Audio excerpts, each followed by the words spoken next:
नमस्कार दोस्तों, अखंड भारत की आवाज़ हरियाणा के हलचल में आप लोगों का स्वागत है। और अभी मेरे साथ पानीपत के जिला अध्यक्ष भारतीय जनता पार्टी के अध्यक्ष अर्चना गुप्ता जी हैं। इस टाइम पर कोरोना की सेकेंड वेव चली हुई है। सबसे पहले हम मैडम से बातचीत कर लेते हैं। आज यहाँ पे प्रेस कॉन्फ्रेंस हुई, क्या कुछ मुद्दे थे? मैम नमस्कार, आपका हमारे चैनल पर स्वागत है। धन्यवाद जी। आज हमारे प्रदेश भाजपा की तरफ से 2 हेल्पलाइंस कोरोना के पेशेंट्स के लिए जारी करी गई हैं और उसी तरजीह पे हर ज़िले से 2 हेल्पलाइंस कोविड पेशेंट्स के लिए जारी करी गई हैं।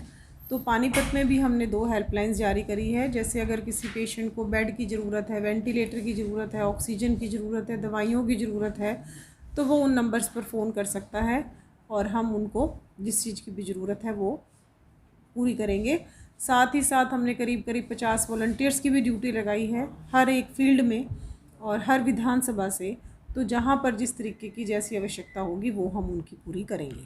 मैम, अभी जैसे कोरोना के केस बढ़ते जा रहे हैं, लोगों के अंदर एक लॉकडाउन का डर बना हुआ है, कहीं लॉकडाउन ना लग जाए। मेरे पास भी डेली के 5, 7, 10 मैसेज ऐसे आ जाते हैं, क्या लॉकडाउन लगेगा, क्या लॉकडाउन लगेगा, क्या कुछ कहना है?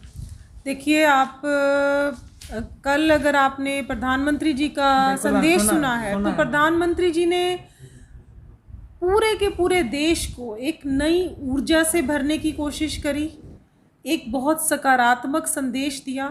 उन्होंने कहा कि देशवासियों के सहयोग से जो बहुत ही एक बड़ी दुर्घटना हो सकती थी उससे हम बचे हैं और आज भी अगर हम सब लोग सजग हो जाएं। और मैं ये कहती हूँ कि ये एक ऐसी बीमारी है जिसमें इतनी छोटी सी सावधानी कि अगर हमें ज़रूरत है तो हम घर से बाहर निकलें, नहीं तो हम अपने घर में रहें, बच्चों को बाहर ना जाने दें, बाहर निकलते हैं तो मास्क लगा लें, कुछ डिस्टेंसिंग रख लें और बाहर से जैसे ही हम आते हैं तो हम अपने हाथ धो लें या बार बार बीच में अपने हाथ धोते रहें। इतनी छोटी छोटी सावधानियाँ अगर हम बरतते हैं तो मुझे नहीं लगता कि इससे ज़्यादा कोरोना फैलेगा। कहीं ना कहीं हम लोग लापरवाही कर देते हैं, इस वजह से ये फैल रहा है। और प्रधानमंत्री जी ने भी कहा है कि सबसे लास्ट रिजॉर्ट होगा हमारा लॉकडाउन। वो नहीं चाहते इस टाइम कि किसी भी तरीके का लॉकडाउन किसी भी राज्य में लगाया जाए। उन्होंने राज्य सरकारों को आह्वान किया है कि लॉकडाउन ना लगाएं। तो इसलिए लोगों को लॉकडाउन से नहीं डरना चाहिए और केवल और केवल ये जितनी एहतियात है ये बरतनी चाहिए। और साथ ही साथ जैसे जो भी 45 साल के ऊपर के लोग हो गए हैं उनको बिना डरे तुरंत जाके अपनी वैक्सीनेशन करवानी चाहिए। लोगों के अंदर वैक्सीनेशन के उसमें भी डाउट है। कई लोग तो अभी भी डरते हैं कि वैक्सीन नहीं करवानी है, क्या कुछ कहना?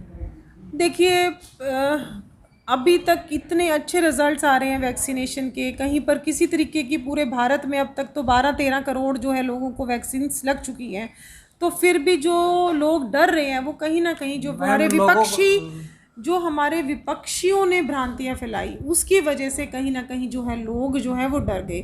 पूरे विश्व में आज भारत की बनी हुई वैक्सीन की डिमांड है। आपको पता है अच्छे से कि हमारा देश ने वैक्सीन एक्सपोर्ट भी करी है, मित्रता के नाते भी कुछ देशों में वैक्सीन भेजी है। फिर वैक्सीन से किस तरीके का डर, और जिस वैक्सीन को हमारे प्रधानमंत्री जी ने खुद 2 डोज अपने नंबर आने पे लगवा लिया और जो डॉक्टर्स जो हैं पेशेंट्स का ट्रीटमेंट कर रहे हैं सारे डॉक्टर्स वैक्सीन लगवा चुके हैं, तो फिर किस चीज़ का? मैम, लोगों के अंदर ये भी कहना है वैक्सीन लगवाने के बाद जो दोबारा से कोरोना हो जाता है, और ये मेदांता हॉस्पिटल के या रोहतक पीजीआई हॉस्पिटल के डॉक्टर्स को भी हुआ है, तो वो उन लोगों को देखकर वो बोल रहे हैं तब वैक्सीन लगवाने का फ़ायदा ही क्या है कि दोबारा से कोरोना हो जाता है? मैं आपको बताती हूँ। देखिए, वैक्सीन जो है हमें इम्यूनिटी देती है। वैक्सीन कोई दवाई नहीं है, वैक्सीन से हमें इम्यूनिटी मिलती है। और वैक्सीन जिन लोगों को लगी हुई है उसके बाद अगर उनको कोरोना होता है तो वो बहुत हल्का कोरोना होता है, लंग्स में इन्फेक्शन बहुत कम होती है, ऐसे पेशेंट्स की डेथ नहीं होती क्योंकि उनमें सीवियर टाइप ऑफ कोरोना नहीं होता। तो वैक्सीन हमें इम्यूनिटी देती है और जब उस पेशेंट जिसको वैक्सीन लगी हुई है वो अगर कोरोना के किसी मरीज के संपर्क में आता है और उसको इन्फेक्शन हो भी जाता है तो वो इन्फेक्शन बहुत हल्के से वायरल या फ्लू की तरह होके चला जाता है, उसमें कॉम्प्लिकेशंस नहीं होती हैं। वैक्सीन कोई दवाई नहीं है कि हमने वैक्सीन ये दवाई खा ली तो अब हमें कोरोना नहीं होगा। इसीलिए तो प्रधानमंत्री जी ने एक ही संदेश दिया कि दवाई भी और कढ़ाई भी। अगर वैक्सीन लगवाने के बाद 100% हमें फुल प्रूफ हो जाते कि वैक्सीन जिन लोगों को लग गई है उनको कोरोना नहीं होगा, तो फिर हम ये संदेश क्यों देते कि वैक्सीन लगवाने के बाद भी आपने मास्क लगाना है, उसके बाद भी सोशल डिस्टेंसिंग करनी है, उसके बाद भी आपने नियमों का पालन करना है। मैम मैं सिविल अस्पताल में गया था और वहाँ पर कम से कम 5 से 6 लोग थे जिनकी 10-11 तारीख को टेस्टिंग का सैंपल दिया गया था और 17-18 तारीख तक उनकी रिपोर्ट्स नहीं आई थी। और उस बीच में यदि वो केयर ना करें और वो ऐसे ही पब्लिक में ऐसे घूमें टहले, क्योंकि उनको रिपोर्ट के लिए सिविल अस्पताल तक भी आना पड़ता है, और ये बाय चांस उनको पॉजिटिव हों तो वो कितने लोगों को संक्रमित करेंगे, इस पर क्या कुछ? देखिए, सिविल हॉस्पिटल में लैब भी हमारे माननीय विधायक और सांसद जी के पूरे एफर्ट्स की वजह से लगी थी। जब कोरोना शुरू हुआ था हमारे पास लैब नहीं थी, लेकिन ये कभी किसी ने नहीं सोचा था कि इस टाइम जितनी भयावह स्थिति है ऐसी स्थिति उत्पन्न हो जाएगी। तो जो लैब की कैपेसिटी है उस कैपेसिटी में लैब काम कर रही है, लेकिन इसकी कैपेसिटी कैसे बढ़ाएं या आसपास कैसे हम दूसरी लैब्स के साथ कॉन्ट्रैक्ट करके सैंपल्स वहाँ दें, इसके बारे में चिंता हम आज करेंगे।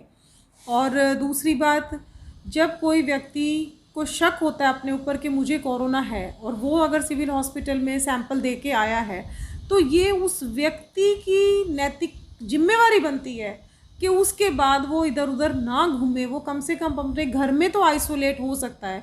अगर उसकी रिपोर्ट पॉजिटिव आएगी तो उसके पास फ़ोन पे भी संदेश आएगा, जो उसका रजिस्टर्ड मोबाइल नंबर होता है उसके ऊपर भी उसका कोविड पॉजिटिव का संदेश जाता है और सिविल हॉस्पिटल से उसके पास कॉल भी जाती है।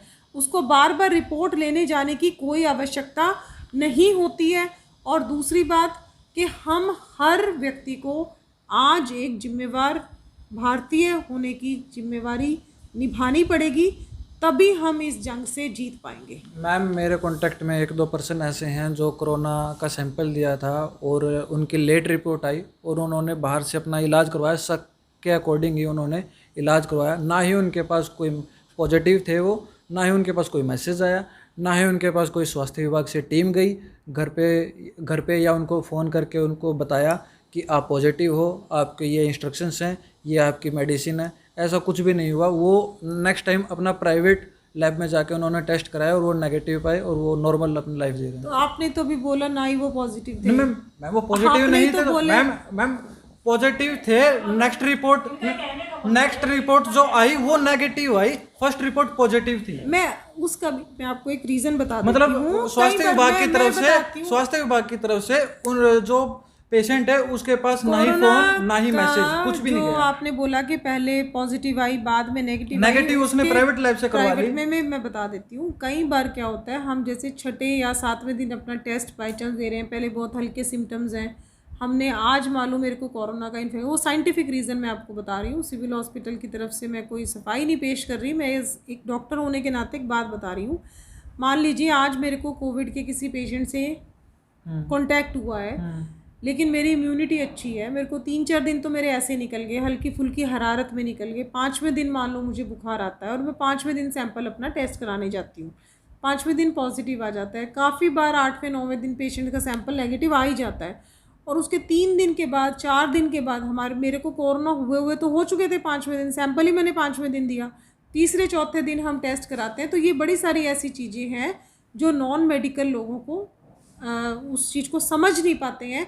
तो ये एक वो वाला विषय है। आजकल ऐसे भी बहुत सारे पेशेंट्स आ रहे हैं जिनका 3-3 बार रिपोर्ट नेगेटिव आ रही है, लेकिन मैं तो रेडियोलॉजिस्ट हूँ, सीटी स्कैन करती हूँ और सीटी में इन्फेक्शन आती है पेशेंट को। पेशेंट कहता है मैं कैसे मान लूँ सीटी स्कैन की रिपोर्ट, उसमें तो इन्फेक्शन है, लेकिन मेरा तो टेस्ट नेगेटिव आया, क्योंकि जो नया ये कोरोना की स्ट्रेन आई है ये नाक में जो है इकट्ठा ही नहीं हो रहा, तो RT-PCR नेगेटिव आ रहा है, सीधा चेस्ट में जा रहा है और सीधी चेस्ट में इन्फेक्शन हो रही है। तो बड़ी सारी साइंटिफिक चीज़ें होती हैं जो हर चीज़ हर व्यक्ति के समझ में नहीं आती। मैम अभी हम बात करें सिविल अस्पताल में भी एक मीडिया कर्मी ने 2 से 3 दिन पहले एक रिपोर्ट पत्रकारिता करते हुए सिविल अस्पताल में गया था और वहाँ पर ये जाके पता लग रहा है कि जो पेशेंट सिविल अस्पताल में आए हैं वो अपनी जेब से अपना कोरोना का इलाज करवा रहे हैं। क्या कुछ कहेंगे? अब अपनी जेब से कोरोना का इलाज करें, जैसे मतलब इंजेक्शन हो गया, जैसे जो ये विषय देखो, बार बार सभी व्यक्ति एक ही सवाल को बार बार लेके आ रहे हैं। ये विषय मेरे ध्यान में आ गया है कि हेपरिन के इंजेक्शंस जो हैं वो बाहर से मंगवाए जा रहे हैं, लेकिन पहली बात तो मुझे अभी वेरीफाई करनी है ये बात वहाँ जाकर, और अगर ये बात ठीक निकली तो उसके ऊपर तुरंत कार्रवाई हम करेंगे। तो अभी मैम क्या मैसेज देना चाहोगे पानीपत के लोगों को, क्योंकि जो प्रवासी मजदूर हैं वो बाहर अपने जो पलायन कर रहे हैं यहाँ से और अपने गांव में जा रहे हैं? देखिए, मैं तो सबको यही मैसेज देना चाहूँगी कि कोरोना की स्थिति इससे ज़्यादा भयावह ना हो। ये सारी की सारी चीज़ हम सब भारतवासियों की जिम्मेवारी बनती है और हमारे ही कंट्रोल में है। अगर हम जब तक ज़रूरत ना हो अपने घर से बाहर कदम नहीं रखें, कदम रखे भी हैं किसी ज़रूरत की वजह से, तो मास्क पहन के रखें, दूरी बना के रखें, घर आते साथ नहा लें, अच्छे से साबुन से हाथ धो लें, बच्चों को बाहर ना जाने दें। ये सारी चीज़ें अगर हम रखें, घर में अपना योगा करें, व्यायाम करें, हेल्दी फूड खाएं, स्वस्थ ताज़ा पका हुआ खाना खाएं, तो मैं कहती हूँ कि कोरोना कहाँ से हमारे पास फटकेगा। और दूसरी बात, अगर हमारी बारी आ गई है तो हम वैक्सीन ज़रूर लगवा के आएँ। 1 तारीख से तो 18 साल से ऊपर के सभी व्यक्तियों को वैक्सीन लग जाएगी, तो वैक्सीन से डरे नहीं और हम सब लोग वैक्सीन लगा के आएँ। सिचुएशन को आज तक भी हम भारतीयों ने बहुत अच्छे से इसके ऊपर विजय पाई है, और अब हमें थोड़ा सा मर्यादित होकर, थोड़ा सा अनुशासन में रहकर हम फिर से इसके ऊपर Vijay ma'am last question, private school private हो या सरकारी हो, 1ली से 12वीं तक स्कूल बंद कर दिए गए हैं, लेकिन कल भी मेरे पास परसों ही आ गई थी किसी सोर्सेज के द्वारा कि कुछ स्कूल अभी भी ओपन है। क्या कुछ कहना है उनका? वैसे मैंने बीओ साहब से मैंने बात करके अपना वर्जन लेके मैंने वो रिपोर्ट अपनी खबर तो डाल दी थी, लेकिन स्कूल्स अभी भी चल रहे हैं, कुछ स्कूल्स चल रहे हैं और छिप के चल रहे हैं।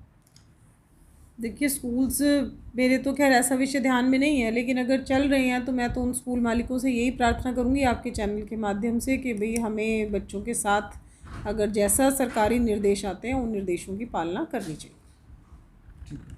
तो अभी जो हमारे साथ अर्चना गुप्ता मैम थी, उनसे हमारी बातचीत हुई, तो इस वीडियो के साथ ये वीडियो मैं यहीं पे समाप्त करना चाहूँगा। जय हिंद, जय हरियाणा, जय भारत।